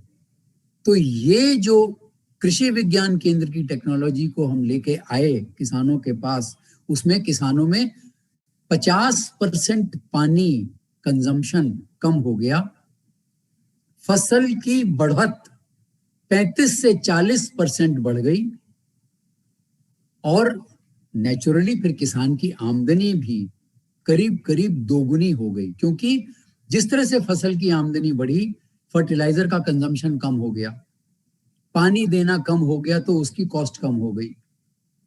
ये जो कीटनाशक हम लोग स्प्रे करते हैं वो कम हो गया। तो ये सब कम हो जाने से किसान की कॉस्ट भी बच गई और कॉस्ट बच जाने से उसका आमदनी भी बढ़ गई। एक हम लोगों ने नई चीज उनके साथ इंट्रोड्यूस करी, मल्चिंग। मल्चिंग के अंदर क्या करते हैं कि बीज बोने के पहले क्यारी को हम लोग कवर कर देते हैं प्लास्टिक से, प्लास्टिक के अंदर छेद कर देते हैं, अंदर में उसके ड्रिप इरिगेशन है। तो drip irrigation is no new technology, but किसान को बताना कि कैसे करना है। Mulching is not a new technology, लेकिन किसान तक पहुंचाना जरूरी है कि वो करे। आपको कुछ फोटोज, आई डोंट नो, समय है क्या आपने पास? सर हमारे पास समय की थोड़ी सी शॉर्टेज है सर, ऑफिशियली टाइम खत्म हो गया और अभी डंगायत जी का कोई बात नहीं, मैं फिर फोटोज नहीं दिखाता हूँ, मेरे पास कुछ फोटोज भी थी। उसी तरह से एक टेक्नोलॉजी है अपनी tunnelling. Tunnelling is very similar to poly house. बड़े बड़े किसान तो पॉली हाउस में कर लेते हैं, छोटे छोटे किसान जो पॉली हाउस नहीं अफोर्ड कर सकते हैं उनको हमने कहा तुम टनलिंग कर लो। तो टनलिंग भी हमारी टेक्नोलॉजी नहीं है, हम लोगों ने कहीं से सीखी और वो सीख के हमने किसान को इंट्रोड्यूस करी, उन्होंने टनलिंग करी। टनलिंग करने से जो पॉली हाउस का एडवांटेज है फसल का वो उनको मिल गया। उसी तरह से हमने एक और टेक्नोलॉजी इंट्रोड्यूस करी, multi layer farming. Multi layer farming भी हमने कहीं से सीखा, ऐसा नहीं है कि कोई नई टेक्नोलॉजी हमने डेवलप करी ना, हमने कहीं से सीखा और सीख के हमने किसान को इंट्रोड्यूस किया। तो मल्टी लेयर फार्मिंग में किसान की डबल ट्रिपल इनकम हो गई। उसके साथ साथ हमने बायो एंजाइम इंट्रोड्यूस किया, बायो कंपोस्टिंग इंट्रोड्यूस किया ना। बायो एंजाइम और बायो कंपोस्टिंग मेरे साथ के एलुमनाई राम प्रकाश, पता नहीं आप लोग जानते हैं कि नहीं, हम लोग साथ ही में पास आउट किए थे 72 में। उन्होंने इस चीज को डेवलप किया खुद, बायो एंजाइम बायो कंपोस्टिंग। उन्होंने हाउस होल्ड के लेवल पे इंट्रोड्यूस किया और उन्होंने हमको बोला कि तुम किसानों के साथ काम करो और विलेज लेवल के ऊपर इसको इंट्रोड्यूस करो। हम लोगों ने इसका एक्सपेरिमेंट किया है, bio enzyme at the village level, bio composting at the village level, और बहुत बढ़िया रिजल्ट आए हैं इसके। तो फेलो आईआईटीएन ने ये टेक्नोलॉजी डेवलप करी और फेलो आईआईटीएन ने हम लोगों ने इसको इंट्रोड्यूस किया किसानों के साथ। उसी तरह से गाय, जैसे अभी प्रोफेसर भाटकर ने बताया और इन्होंने बताया अपने प्रोफेसर विजय कुमार जी ने, गाय, हम लोग गाय की टेक्नोलॉजी इंट्रोड्यूस कर रहे हैं भैया। गाय का गोबर और गाय का गोमूत्र, इसको किस तरीके से हम कर सकते हैं, ऑर्गेनिक फार्मिंग भी हो जाएगी तो गंदगी चली जाएगी केमिकल्स की, और फसल कैसे इंप्रूव हो जाएगी, ये सारी की सारी हम लोग इनको इंट्रोड्यूस कर रहे हैं। अल्टीमेटली मेरा केवल एम है बोलने का, interface between the technology provider and the technology user has to be is very very important। और अगर वो इंटरफेस नहीं हुआ तो ये टेक्नोलॉजी हमारी धरी की धरी रह जाएगी। Then again I am repeating the point, technology simple होनी चाहिए, टेक्नोलॉजी कॉस्टली नहीं होनी चाहिए, टेक्नोलॉजी बार बार यूजेबल होनी चाहिए फार्मर के लिए, और उस टेक्नोलॉजी को हम मेंटेन कर पाए, वो फार्मर वो विलेजर उसको मेंटेन कर पाए, ये बहुत जरूरी है। बहुत बहुत धन्यवाद। समय के अभाव के कारण मैं अधिक नहीं बोल पाया। मैं कुछ फोटोज दिखाना चाहता था, फिर कभी मौका मिलेगा तो मैं फोटोज भी दिखाऊंगा, लेकिन मैं आईआईटी एलुमनाई को एसोसिएशन को बहुत धन्यवाद देता हूं कि आप लोगों ने बहुत बढ़िया काम शुरू किया है। और पूरे भारत में यदि ये पहुंच गया 50,000 कॉलेज, 7 लाख विलेजेस, तो 56 इंच का सीना हम सबका हो जाएगा। बहुत बहुत धन्यवाद।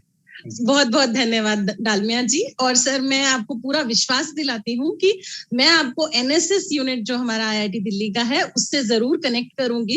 तो बहुत सारे हमारे बच्चे हैं जो अभी जा नहीं सकते पर ऑनलाइन आपसे कनेक्ट होंगे सर, और कोशिश करी जाएगी कि हम लोग पिछले साल भी आना चाहते थे आपसे मिलने, तो हम लोग भी ग्रुप में एलुमनाई एसोसिएशन आपके विलेज में आएगा और हम कुछ केस स्टडीज भी सर आपकी इनोवेशंस जो आपने बताए हैं उसकी जरूर बनाएंगे। तो ये तीनों चीजें मैं आपको वेलकम करूंगा।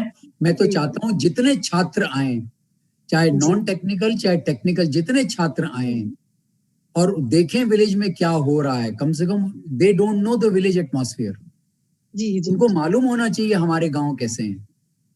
तो मैं तो उनको वेलकम करूंगा और हमारी टीम उनको वेलकम करेगी, और उसके बाद वो जितना बढ़िया कर सके, जितना अच्छा डेवलपमेंट कर सके गांव में, सबके लिए अच्छा होगा।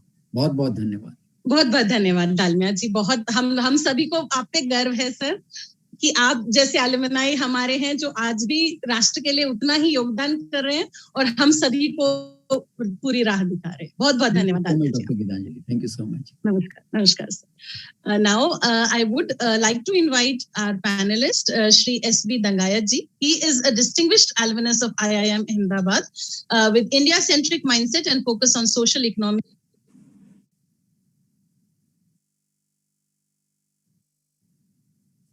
Dr. Gitanjali, you're on mute. Mr. Dangayach has devoted all his focus, efforts and expertise to evolve products and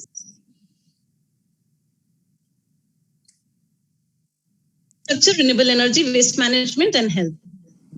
building brand Sintex into a formidable entity offering innovative and affordable solution across sectors during his long career spanning 42 years in leadership position, including over a decade as managing director. He has featured in the best-selling book Stay Hungry, Stay Foolish of Rashmi Bansal as a role model for entrepreneurs. He is ex-chairman of National Advisory Board of Plast India Foundation and is independent director on board of GMDC and GIPCL. He is also on the board of governors of IIM Udaipur and Oro University Surat. And he was recognized as a distinguished alumnus of IIMA during its Golden Jubilee celebration in 2011. He has recently compiled an anthology on pragmatic ways for Atma Nirbhar Bharat. With these words, I rest Shri Dangayach. Thank you very much, Gitanjali ji. Dr. Bhatkar, Dr. Vijay, Dalmia ji, Kalpen ji, and all my friends who are present today. I am first of all very thankful to IIT Delhi Alumni Association for inviting me on this particular occasion, which is to celebrate the work and the life of Dr. Rajendra Prasad, who is the founder of this particular center, which is doing a phenomenal work and has set the example for engaging the technical institutions and colleges with the development of our villages. I have been these days busy with running Innovative Thought Forum, which is an India-centric thinking plus action platform.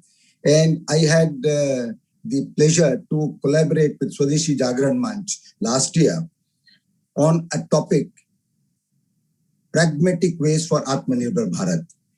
And in that particular endeavor, we had 12 roundtables covering various facets, starting with external trade, internal trade, but above all, we had many interesting roundtables which are directly concerning the rural areas. In all these discussions, what emerged was that we have to become autonomous and independent in our thinking. Atma Nirbharta can only come when we start with Atma Nirbharta in our mind space or in our thinking or in our thoughts and plans. If we are not in a position to kind of make a distinction between what is good and what is not good for us, we will really not be self-reliant or we will not be Atmanirbhar. And it was in this particular atmosphere that many of the India-centric thought leaders, I guess, say in all around 200 people participated, 75 people contributed to this particular anthology, which we released a few months back under the title of Pragmatic Ways of Atmanirbhar Bharat. When I look at the kind of scenario that is affecting us in terms of the development, we are clearly finding that the rural areas are really getting left behind because of a number of policy tilts in favor of urbanization. I would not like to go into the causes of that, but I would like to straight away come to the topic of rural industrialization. When we look at rural industrialization, we need to go back, and Gitanjali ji, correctly mentioned that rural industries were mentioned the first time in the Document of Planning Commission in the year 1962. We have had obviously Khadi and Village Industries Commission, Coir Board, small industries, and various, say maybe types of outfits that have been taking care of, you may say, the tiny cottage or the small industries. As you all may be probably aware, in the year 2006, Government of India decided to put together micro, small, and medium enterprises under one banner, under one category. And they merged or they subsumed within that cottage industries, village industries, tiny industries, small-scale industries, and medium industries. MSME Act 2006 came into being, and that obviously meant that all the policy decisions that were to be taken together rather than being taken separately. Another thing that happened along the way was to look at enterprises as an entity which encompasses or which covers or which includes manufacturing as well as services. So when we today talk about MSME, MSME is micro, small and medium enterprises all across manufacturing as well as servicing. Shops, you may say repairing establishments, you may talk about a wholesaler, or you may talk about a kind of a workshop. All of them are coming under MSME. For this August audience, I would like to say to just give a breakup of MSME in India. Micro enterprises are the ones which have got an investment in plant and machinery of less than 1 crore of rupees. These are all called micro enterprises. Investment of less than 1 crore of rupees and turnover, annual turnover of less than 5 crores. So micro enterprises, 1 crore investment, 5 crores turnover. Then we come to the medium enterprises. And medium enterprises, we have got, small enterprises, we have got investment up to 5 crores and turnover up to 25 crores. So that is what is a kind of a small enterprise. And then you come to the medium enterprises, which have got investment in plant and machinery of up to 50 crores and a turnover of up to 250 crores. Now, this is the category. MSME Ministry came up with a report of the year 2020-21 very recently. And I would like to inform all of you that out of 6.4 crore enterprises as identified or as documented by Government of India, more than 99% are micro enterprises. Small enterprises, medium enterprises, and the large enterprises, they are less than 1%. So when it comes to, please try to understand the policy deliberations that take place at various levels. When you got MSME, whoever has got a larger voice, who has ever got a stronger and who has ever got a more powerful voice is able to get the attention. And that is how you find micro enterprises not finding much of a mention, much of an attention, barring some kind of electoral promises. Medium enterprises or small enterprises are in a position to make a noise, and therefore they are the ones who get the attention. So when it comes to any policy formulation, any kind of an action which is suiting micro enterprises, it is just not there. Now let us look at the last 70-75 years. I believe government after government has believed or has the thought that giving some kind of a financial support, some kind of grant, some kind of an aid and some kind of a subsidy is all that will be enough to inspire, to motivate and make people work. Believe me or not, we found, during the deliberations that it has come to a level that we should consider finance as one of the small elements. Finance is not the only thing to run an enterprise or to run a business. There are many, many facets that are required to be covered. I am attached with Entrepreneurship Development Institute of India. I mentor them and I offer some programs. And very recently, after maybe studying the current scenario, we have agreed to come up with a program which is going to be called Vyapar Sutra for micro enterprises empowerment. Why Vyapar Sutra? Business in our own language, हमारी हिंदी भाषा में या हमारी मातृभाषा में हम उसे व्यापार कहते हैं. मैनेजमेंट का अलग अलग तरह से लोग अर्थ करते हैं, उसका अलग अलग तरीके से अर्थघटन करते हैं. मैं ये कहूंगा कि उसको सूत्र कह दें. तो मैंने व्यापार और सूत्र दोनों को इकट्ठा करके व्यापार सूत्र एक इस तरह का कोर्स बनाने की कोशिश की है जो माइक्रो एंटरप्राइजेस के लिए सूटेबल हो. हमारे यहाँ जितने भी MBA और दूसरे सब जो कोर्सेज हैं, they are not designed, they are not meant for micro enterprises. Independence के बाद हम लोगों की पूरी थिंकिंग, हम कुछ भी कहें, गांधी जी का नाम लें, गांधी जी की दुहाई दें, गांधी जी की जो आरती उतारें, पर हमारी जो पॉलिसी जो हम देखेंगे, they are all dictated by Western thought process. हमारा इकोनॉमिक जो मतलब जो आप कहेंगे पैराडाइम है, वो भी पूरा का पूरा is based either on capitalism और communism.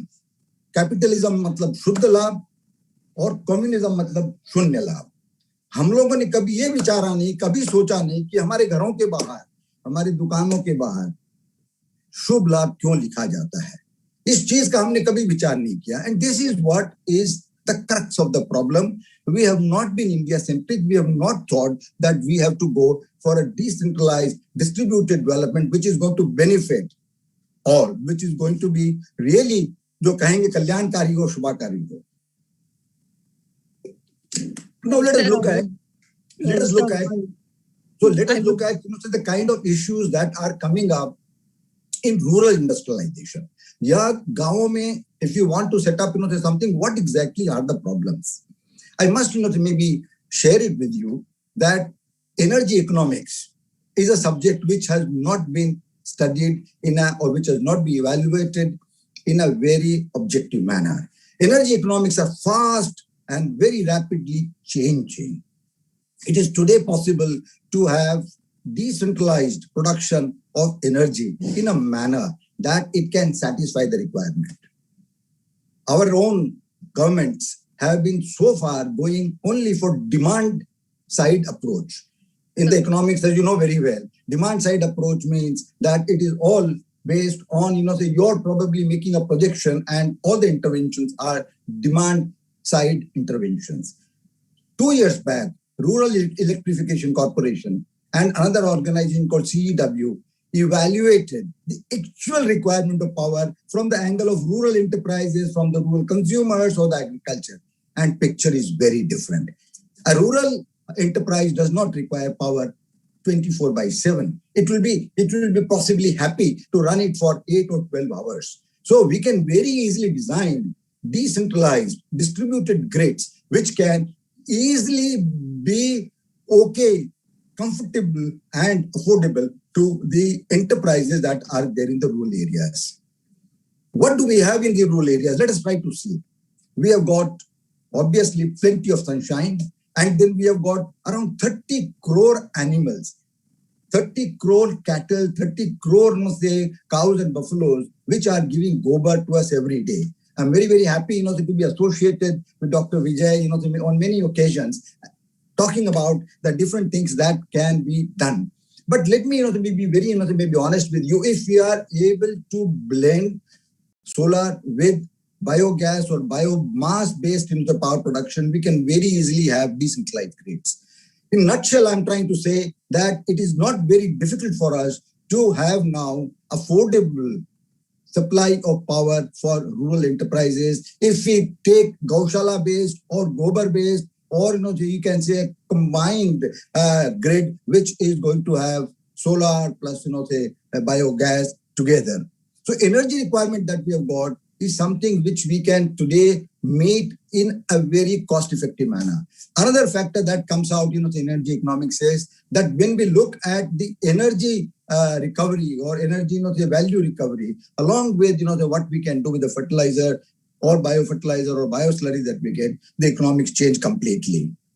So first of all, today, to make our rural enterprise Atma Nirbhar, if we go for this particular model of energy production, energy supply, it is going to be extremely easy.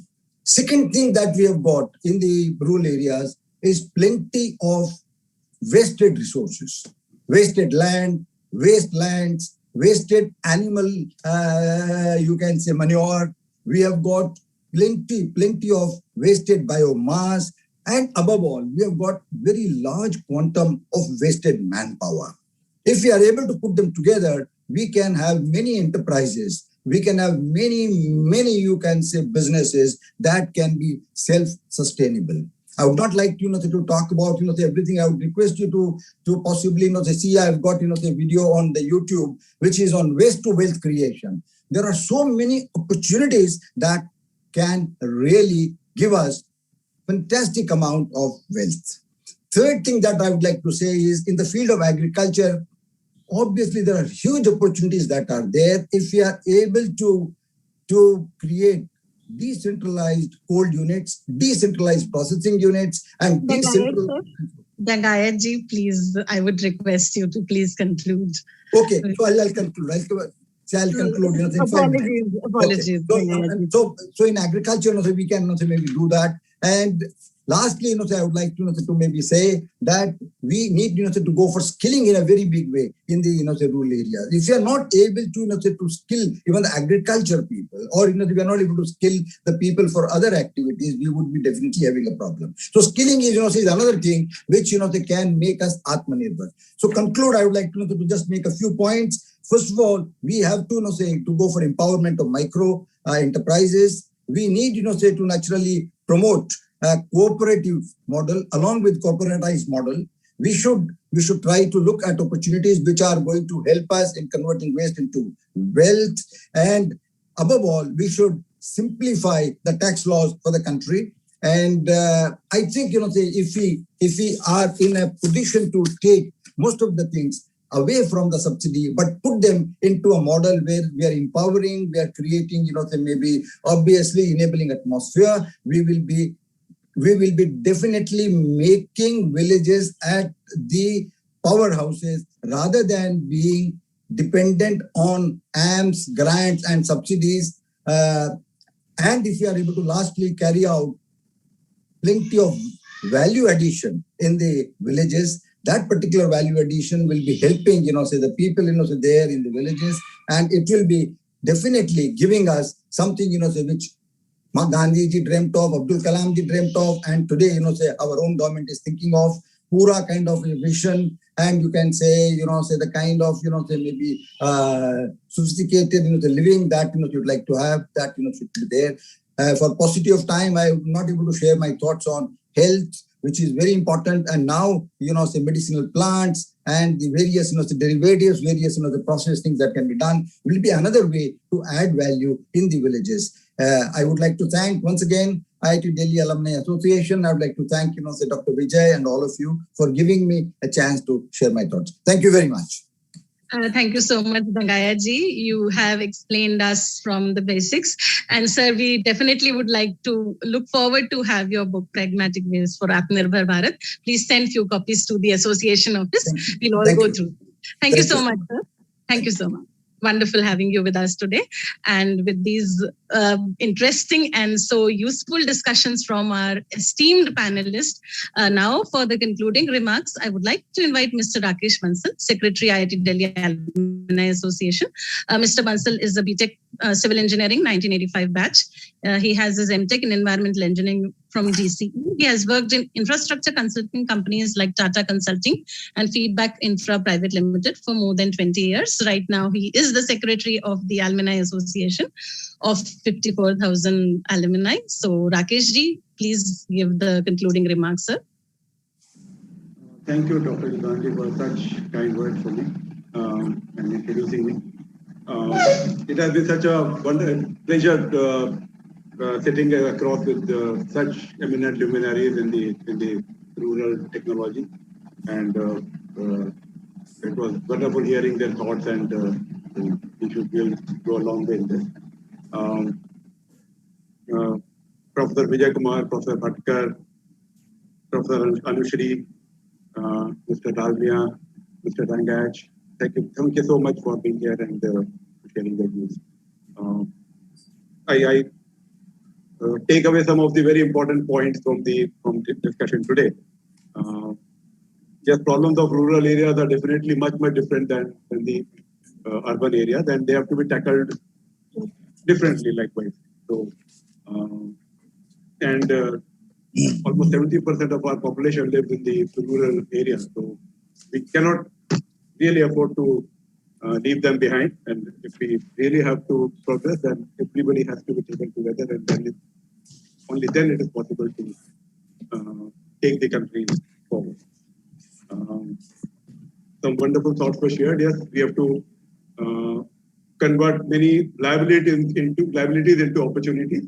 There are problems, but we have to find innovative solutions to make sure that they are not only solved, but they actually give some useful output for the community. Maybe stubble burning is one example where instead of burning that stubble, if we can use it as a biomass and produce so many useful things. Water-based water management, as highlighted by Mr. Dalmia. Crop management. Yes, human resources is a big problem, which is otherwise it's a problem in the rural areas. But if we can put them to some definitive use, it can be very, very productive, and they can give so much of contribution to the nation's wealth and development. There can be different kind of industries, small scale, household, and not the kind of industries that probably the urban conglomerates have, but it can be specific to the region, to the culture, to the kind of agriculture produce that they have. Different kind of it can be customized to their local resources. Now we have a wonderful program which is BharatNet, which is digitally connecting the entire country. So sharing of information is much easier now. People can work for IT companies, also service industry, working in the villages or in small towns, which is a very big advantage in the years to come. And yes, you can reach out to the latest technology to more and more people so that they can utilize all the developments which are happening across the country.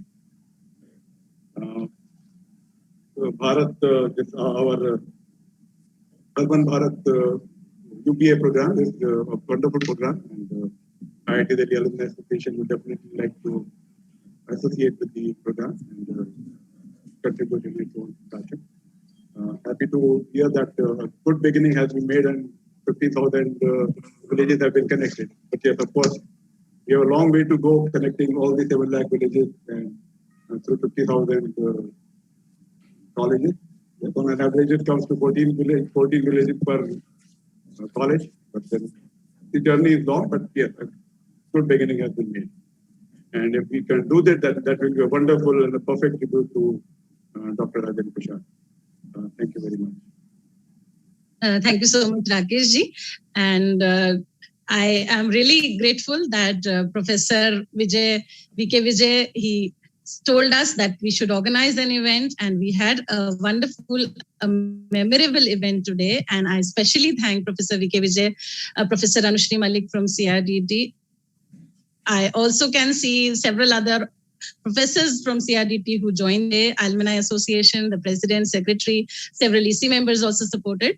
And I express my sincere, heartfelt thanks to all the distinguished guests who are with us today. It was an honor to have with us Professor Vijay Bhatkar, Padma Shri, Padma Vibhushan, and Honorable Chancellor. It was great to have you with us, sir. We had a pleasure to hear our own alumnus, Raghu Hari Dalmia ji. We always hear him, and we are always motivated whenever we hear him. And it was also great to have with us Dangayach ji. And I'm sure you all had a wonderful session today. And now, in the interest of time, we have exceeded half an hour, actually more than the session. So we'll close now. And you, in case you would like to contact any one of us from the association, you can go to IIT Delhi Alumni Association. Our details are there. And I'm sure we would be organizing more such events, and we will definitely come up with several initiatives which have been highlighted today, along with CRDT and Unnat Bharat Abhiyan. Thank you so much, everyone, for joining us today. Thank you. Namaskar. Thank you, everybody. Thank you. नमस्कार सबको. Thank you everyone. धन्यवाद आप सबको. बहुत मजा आया.